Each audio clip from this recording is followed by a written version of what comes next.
লোকসভা নির্বাচন চলাকালীনই কলকাতা হাইকোর্টের একটি ঐতিহাসিক রায়, আর তাতেই কার্যত কেঁপে গিয়েছিলেন দিদিমণি। কার্যত কেঁপে গিয়েছিল গোটা শাসক দল। কেননা সেই রায়ে ভয়ঙ্করভাবে নির্দেশ এসেছিল যে এই শাসক দলের আমলে চুরি হওয়া চাকরি যারা চুরি করে পেয়েছে তাদেরকে তাদের চাকরি যাবে, তাদের বেতন ফেরত দিতে হবে, সুদ সমেত বেতন ফেরত দিতে হবে, এবং তার থেকেও অত্যন্ত গুরুত্বপূর্ণ যেটা, এই চাকরি চুরির নেপথ্য কি রাজ্যের পুরো মন্ত্রিসভাটা দায়ী, রাজ্যের পুরো পুরো মন্ত্রিসভাটা ইনভলভ, সেটা সিবিআই তদন্ত করে দেখবে। এবং সেই তদন্তে তাদের যদি মনে হয় সে যত সর্বোচ্চ স্তরের প্রভাবশালী হোক না কেন, তাকে জেলে পুরে তাকে হেফাজতে নিয়ে সেই তদন্ত চালাতে পারবে। এখন খুব স্বাভাবিকভাবেই এর দুটো প্রতিঘাত আছে। এক, জেলে বসবে পুরো মন্ত্রিসভা, আর দুই, এই যে চাকরি চলে যাওয়া এবং তার জন্য টাকা ফেরত দেওয়া, তার জন্য এবার তোলামূল নেতাদের বাড়ি ঘেরাও হওয়া, এবং তার যে সামাজিক ইম্প্যাক্ট সেটা ভোটের ময়দানে পড়বে, এবং যেটুকুনিও কয়েকটা আসন পাওয়ার সম্ভাবনা আছে সেটা কিন্তু গঙ্গায় ভেসে যাবে। ফলে খুব স্বাভাবিকভাবেই বোঝা যাচ্ছিল যে এমন একটি ভয়ঙ্কর রায়ের সামনাসামনি হতেই সেটাকে আটকানোর জন্য, অ্যাটলিস্ট কিছু দিনের জন্য ডিলে করার জন্য, ভোটটা যাতে পার হয়ে যায় সেইটার জন্য একটা মরিয়া চেষ্টা চালাবে দিদিমণির দল। আর সেই প্রচেষ্টাই শুরু হয়েছে গত সপ্তাহ থেকে। এই এসএসসি নিয়ে যে মামলার রায় এসেছে তার পরিপ্রেক্ষিতে সুপ্রিম কোর্টে চলে গেছে, এবং বিভিন্নভাবে বিভিন্ন অ্যাঙ্গেলে মামলাগুলো করা হচ্ছিল। আর তাই সমস্ত মামলাকে ক্লাব করে শেষ পর্যন্ত প্রধান বিচারপতির ডিভিশন বেঞ্চে এই মামলার শুনানি হয়েছে। এই মামলার পরবর্তী শুনানি গতকাল হওয়ার কথা ছিল, কিন্তু গতকাল আর সময় দেওয়া যায়নি। তাই আজ সকাল 10:30 থেকে সেই মামলার শুনানি শুরু হয়, এবং দুটি ধাপে এই মামলার শুনানি হয়। প্রথমে 10:30 থেকে লাঞ্চ আওয়ার, তারপর লাঞ্চ ব্রেকের পর আবারও শুনানি হয়, এবং তারপর বেশ কিছুটা সময় নেন বিচারপতিরা, এবং তারপর তারা একটা শর্ট রায়দান করেন, একটা ছোট সংক্ষিপ্ত রায়দান করেন। এবং সেই রায়দানের যেটা মূল নির্যাস আছে, যেটা চালাকি করার চেষ্টা হয়েছিল সুপ্রিম কোর্ট আইনের প্যাঁচে, সেই চালাকিটা কি কিছু দিনের জন্য হলেও মানতে বাধ্য হয়েছে। সেটা হচ্ছে প্রচুর পরিমাণ আইনজীবী ঢুকিয়ে দেওয়া হোক, প্রচুর পক্ষকে এখানে ঢুকিয়ে দেওয়া হোক, প্রচুর মামলাকে এক জায়গায় নিয়ে আসা হোক, আর তাতে করে এই যে শুনানিটা হবে সেই শুনানিটা একদিনে বা একটা হিয়ারিংয়ে কমপ্লিট করা সম্ভব হবে না। আর তাই পরবর্তী হিয়ারিং পর্যন্ত এটাকে জিইয়ে রাখা হবে, আর পরবর্তী হিয়ারিংয়ের ডেটটা যদি একটু ডিলেড নেওয়া যায়, ব্যাস কেল্লা ফটে এই নির্বাচনটা পার করে দেওয়া যাবে। অন্তত সেই স্ট্র্যাটেজিতে সফল হয়েছে এই কথা বলা যেতেই পারে। কিন্তু সেই স্ট্র্যাটেজিতে সফল হলেও, অর্থাৎ জাল থেকে মাছটা লাভ মেরে আপাতত বেরিয়েছে, কিন্তু পুকুর থেকে বেরোতে পারেনি। হাইকোর্টের নির্দেশ যে অনৈতিক ছিল, হাইকোর্টের যে নির্দেশ ছিল সেই নির্দেশে যে কোনো সারবত্তা নেই, এবং যেখানে যা হয়েছে সব ক্লিন চিট, এমন কোনো কথা, এমন কোনো স্বস্তির বার্তা কিন্তু সুপ্রিম কোর্ট দিল না। দিনের শেষে কিছু কিছু বিষয়ে সাময়িক স্টে হলো, ইন্টারিম রিলিফ যেটা বলে সেটা হয়তো কিছুটা হলো, কিন্তু টেনশন বহু গুণ বাড়িয়ে রেখে দিল আজকে সুপ্রিম কোর্ট। কি হয়েছে, কেন বলছি এত টেনশন বেড়ে গেছে, অবশ্যই ব্যাখ্যা করব, তার পুরোটা শেষ অবধি শুনুন এই প্রতিবেদন। নমস্কার, প্রিয়বন্ধু মিডিয়ায় আপনাদের স্বাগত, এবং আপনারা দেখছেন প্রিয়বন্ধু বাংলা, সত্যের সন্ধানে সর্বদা আমি শুদ্ধশীল। বন্ধুরা, অবশ্যই এসএসসির রায় ব্যাখ্যা করব কি হয়েছে আজকে, বাট তার আগে ছোট্ট করে জানিয়ে রাখি আমাদের নতুন সেগমেন্ট শুরু করছি, জনতার রায়। আজকে এই ভিডিওর পরই আমরা কিন্তু এক এক করে ভিডিও কল করা শুরু করব। আজকে যারা আসানসোলের অধিবাসী রয়েছেন এবং এই ছোট্ট 1 থেকে 2 মিনিটের ভিডিও ইন্টারভিউয়ে অ্যাপিয়ার করতে চান, তারা তাদের নাম, লোকসভা কেন্দ্র, বিধানসভা কেন্দ্র এবং মোবাইল নাম্বারটা নিয়ে আমাদের হোয়াটসঅ্যাপ নাম্বার 9686671317 একটা মেসেজ করে দিন। আমরা ডেফিনেটলি আপনাদের কাছে পৌঁছানোর চেষ্টা করব, আপনাদের কাছ থেকে আপনাদের এলাকার কি হাওয়া চলছে সেটা বোঝার চেষ্টা করব, এবং সেটা সরাসরি সম্প্রচারিত হবে প্রিয়বন্ধু মিডিয়ায়। যাই হোক, যেটা ব্যাখ্যা করছিলাম আপনাদের, যে এসএসসির যে রায় হয়েছে, এসএসসির রায়ে আজকে যেটা 1 নম্বর কথা, যে এখনই বেতন ফেরত দিতে হচ্ছে না, এখনই আপাতত চাকরি দিতে হচ্ছে না, বাট এটা নিয়ে লাফালাফি করার কিছু নেই। আজকে কার্যত একটি মুচলেকা দিতে হয়েছে এইসব চাকরি প্রার্থীদের, যে আমাদের যদি শেষ পর্যন্ত প্রমাণিত হয় যে বেআইনিভাবে চাকরিটা পেয়েছি, তাহলে কিন্তু পুরো টাকাটাই ফেরত দিতে হবে। এই মুচলেখা দেওয়ার পরই তারা কিন্তু এই মামলায় বা এই সামগ্রিকভাবে এখনও পরবর্তী শুনানি অবধি আপাতত তাদের চাকরি যাচ্ছে না, এই অর্ডারটাই দিয়েছেন মাননীয় প্রধান বিচারপতি। যেটুকুনি জানা যাচ্ছে, এক এক করে যে পয়েন্টগুলো পেয়েছি আপনাদের সংক্ষেপে জানাই, সেটা হচ্ছে এই মামলার পরবর্তী শুনানি হচ্ছে 16ই জুলাই। এবার এইখানে কেন 16ই জুলাই অবধি কারুর চাকরি যাওয়ার কথা বলল না সুপ্রিম কোর্ট? তাহলে কি হাইকোর্ট ভুল ছিল, বা পুরো ব্যাপারটাই যেটা শাসক দলের তরফ থেকে শোনা যাচ্ছে সেটাই ঠিক, যেখানে চাকরি খেকো কোনো ব্যাপার আছে? একদমই নয়, একদমই নয়। ওই যে বললাম না, একটা মরিয়া প্রচেষ্টা চালাতে হবে এবং সেটাই তারা চালাচ্ছে। যে কথা এতদিন এসএসসি কোনো দিন হাইকোর্টের সামনে বলেনি, বললে বহুদিন আগেই কিন্তু সেই সেগ্রিগেশনটা হয়ে যেত এবং যোগ্য যারা চাকরি প্রার্থী তাদের এই বিড়ম্বনার মধ্যে পড়তে হতো না, সেই কাজটা অবশেষে তারা সুপ্রিম কোর্টে গিয়ে বলছে। কিন্তু সেই বলাটার মধ্যেও যে কতখানি বাস্তবতা রয়েছে সেটা নিয়েই প্রশ্ন উঠে যাচ্ছে। কি কথা বলছেন তারা? এই যে যোগ্য এবং অযোগ্য, বারবার তদন্তকারী সংস্থা সিবিআই এই এসএসসিকে বলেছে যে আপনারা সেই সেগ্রিগেশনটা করে দিন, কারা যোগ্য কারা অযোগ্য বলুন, আমাদের তদন্তে সহযোগিতা হবে। কিন্তু এসএসসি সেটা বলতে পারেনি।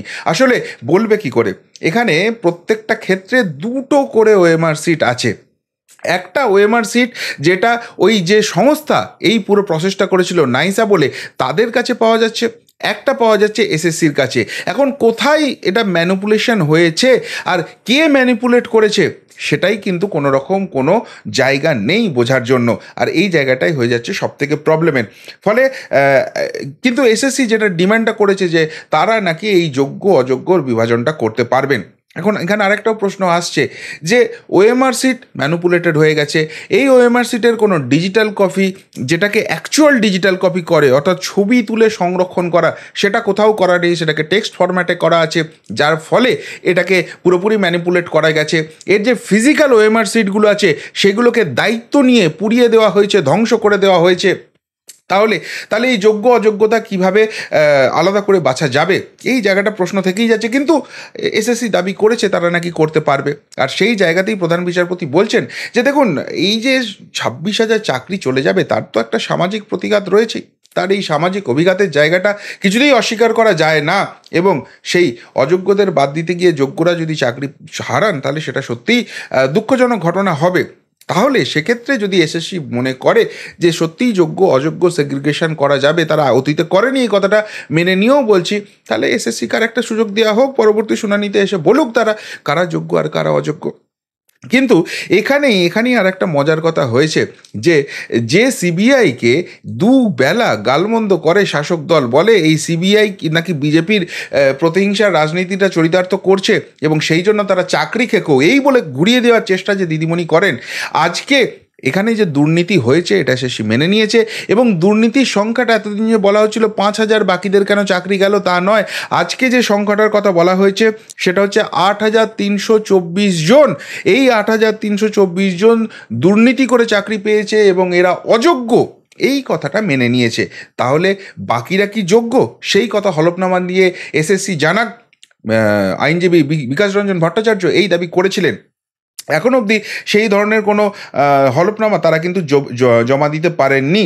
আবার এখানে আরেকটা জায়গা যেটা খুব ইম্পর্ট্যান্ট এসেছে, যেহেতু এই কোন 8,324 জন হচ্ছে এবং যোগ্য অযোগ্য সেগ্রিগেশনের কথা এটা বলছে এসএসসি, সুতরাং এই মুহূর্তে তাদেরকে বেতনটা ফেরত দিতে হবে না, এই জায়গাটা বলে দিচ্ছে।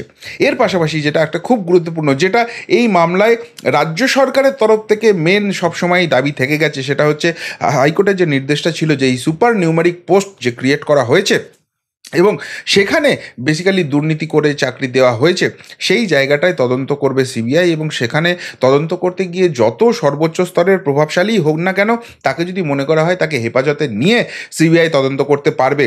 সেই জায়গাটায় একটা সাময়িক স্বস্তি দেওয়া হয়েছে, বলা হয়েছে, যেটা আগের দিনও স্টে ছিল স্টেটাকে কন্টিনিউ করা হয়েছে ওই 16ই জুলাই অবধি, যে সিবিআই কিন্তু তদন্ত চালিয়ে যাবে। সিবিআইকে তদন্ত চালিয়ে যাওয়ার মধ্যে কোনো রকম কোনো অনৈতিকতা দেখছে না সুপ্রিম কোর্ট, যেটা দিদিমণি বা তার দলবল বারবার গুলিয়ে দেওয়ার চেষ্টা করে যে এরা নাকি রাজনৈতিক প্রতিহিংসা করতে আসছে, তা নয়। সুপ্রিম কোর্টও মনে করছে যে এই রাজ্য মন্ত্রিসভার মধ্যে এবং সামগ্রিকভাবে এসএসসির মাধ্যমে যে চাকরি চুরিটা হয়েছে তার মধ্যে এক ঝাঁক চোর বসে আছে, এক ঝাঁক ডাকাত বসে আছে, এক ঝাঁক লুটেরা বসে আছে, সেটা সিবিআইয়ের খুঁজে দেখার দরকার আছে। সেই তদন্ত তারা কন্টিনিউ করবে এবং 3 মাসের মধ্যে এই তদন্তর রিপোর্ট তারা দেবে। কিন্তু এখানে একটাই যেটা বলা হয়েছে যে তদন্তের স্বার্থে তারা যা কাউকেই ডাকতে পারে, কিন্তু এই মুহূর্তে কোনো কড়া পদক্ষেপ নেওয়া যাবে না। এখন এই জায়গাটায় যদি তদন্তের সহযোগিতা না হয়, নিশ্চয়ই সুপ্রিম কোর্ট সেই জায়গাটাও ভেবে দেখবেন কি করা যেতে পারে। কিন্তু সামগ্রিকভাবে যেটা হলো যে কয়েকটি বিষয়, যেমন এক নম্বরই যে 26,000-এর চাকরি এখনই যাচ্ছে না, যেহেতু এসএসসি বলেছে তারা যোগ্য অযোগ্য সেগ্রিগেট করবে। দেখা যাক সেই জায়গাটা কি করা যায়। এবং যেহেতু এসএসসি বলেছে এই সেগ্রিগেশনটা করবে, সুতরাং এই মুহূর্তে কাউকে সুদ সমেত বেতন ফেরত দিতে হচ্ছে না, কিন্তু তাদেরকে মুচলেখাটা দিতে হচ্ছে যে আমরা যদি অযোগ্য প্রমাণিত হই, পুরো টাকাটা যেটা হাইকোর্ট নির্দেশ দিয়েছে সেটা ফেরত দিতে হবে। এবং সিবিআই তদন্ত কন্টিনিউশন থাকবে, সেখানেও কোনো স্থগিতাদেশ, কোনো সুরাহা নেই। শুধু একটাই জিনিস, সিবিআই এই মুহূর্তে কাউকে অ্যারেস্ট করবে না, কিন্তু সিবিআই যদি এই প্রমাণ জোগাড় করতে পারে, সিবিআই যদি এই জিনিস কোর্টের সামনে প্লেস করতে পারে যে এরা দুর্নীতি করেছে, এরা টাকা তুলেছে এবং সেই টাকা নিয়ে এই চাকরিগুলোকে কিলো দরে আলু কচুর মতো করে বেচেছে, তাহলে তাদেরকে গ্রেপ্তারের জন্য পরবর্তীকালে সুপ্রিম কোর্টও আটকাবে বলে কখনোই মনে হয় না। ফলে যে চালাকিটা করা হয়েছে, যে প্রচুর পরিমাণ এখানে আইনজীবী ঢুকিয়ে দিয়ে তাদের বক্তব্য শোনানোর একটা ব্যাপার রয়েছে, তাতে টাইমটা কিল করা যাবে, সেই জায়গাটা আজকে কার্যকর হয়েছে। এবং তার ফলে যারা যারা এই পুরো ব্যাপারটা দেখছেন প্রথম দিন থেকেই, সেই ফিরদৌস শামীম বা বিকাশ রঞ্জন ভট্টাচার্যের মতো যারা আইনজীবী রয়েছেন, তাদের বক্তব্যও পুরোটা শোনা যায়নি। ফলে খুব স্বাভাবিকভাবেই পুরো রায় দেওয়া এই মুহূর্তে সম্ভব হয়নি সুপ্রিম কোর্টের পক্ষে। অনলি তারা বলেছেন যে একটা ইন্টারিম রায় দিচ্ছি, যাতে যেহেতু এগুলোর পুরো শুনানি হয়নি, তাই আপাতত এতে কোনো কোয়ার্সিভ মেজার নেওয়া যাবে না। কিন্তু বেসিক্যালি এগুলো যে অন্যায্য, এগুলো যে কোনো কাজের কাজ নয়, এবং এগুলো রাজনৈতিক প্রতিহিংসা চরিতার্থ করতে করা হচ্ছে বলে যে গুলবাজ ব্যাপারটা গোটা বাজারে ছড়িয়ে দেওয়ার চেষ্টা করা হচ্ছে, সেটা যে সত্যি নয়, সেটা যে সম্পূর্ণ মিথ্যাচার চলছে, এই কথাটা কিন্তু সুপ্রিম কোর্ট আজকে স্পষ্ট করে দিল। ফলে আপাত দৃষ্টিতে 16ই জুলাই অবধি কোনো কোয়ার্সিভ স্টেপ হচ্ছে না, কিন্তু 16ই জুলাইয়ের মধ্যে প্রমাণটা দিতে হবে এই রাজ্য মন্ত্রিসভা কোনো দুর্নীতির সঙ্গে যুক্ত ছিল না। এই সুপার নিউমেরিক পোস্ট ক্রিয়েশনের মাধ্যমে তারা কিন্তু কোনো দুর্নীতি করেনি। তার পাশাপাশি এই যারা অযোগ্য রয়েছে তাদেরকে প্রমাণ করতে হবে যে প্যানেলের বাইরে থেকে নিয়োগ হয়নি, তাদেরকে প্রমাণ করতে হবে মেয়াদ উত্তীর্ণ প্যানেল থেকে কোনো রকম কোনো নিয়োগ হয়নি, তাদেরকে প্রমাণ করতে হবে সাদা খাতা দিয়ে কোনো নিয়োগ হয়নি, তাদেরকে প্রমাণ করতে হবে র্যাঙ্ক জাম্পিং করে কোনো নিয়োগ হয়নি, তাদেরকে প্রমাণ করতে হবে এক কোটার চাকরি আর এক কোটায় বিক্রি করে দেওয়া হয়নি। এই এত কিছু প্রমাণ কিন্তু 2 মাসের মধ্যে করতে হবে, আর না হলে হাইকোর্টের যে নির্দেশ আছে সেটাই বলবৎ হবে, আজ না হলেও কাল হবে। এই জায়গাটাই কিন্তু সুপ্রিম কোর্ট ছেড়ে দিল। ফলে দিনের শেষে টেনশন কিন্তু বহু গুণ বেড়ে গেল। হ্যাঁ, নির্বাচনটার সময় অন্তত আর এইসব নিয়ে মাথা ঘামাতে হবে না, সেইটুকুনি স্বস্তি হলো। তবে তবে আমি বলবো সব জিনিসেরই পজিটিভ দিক থাকে।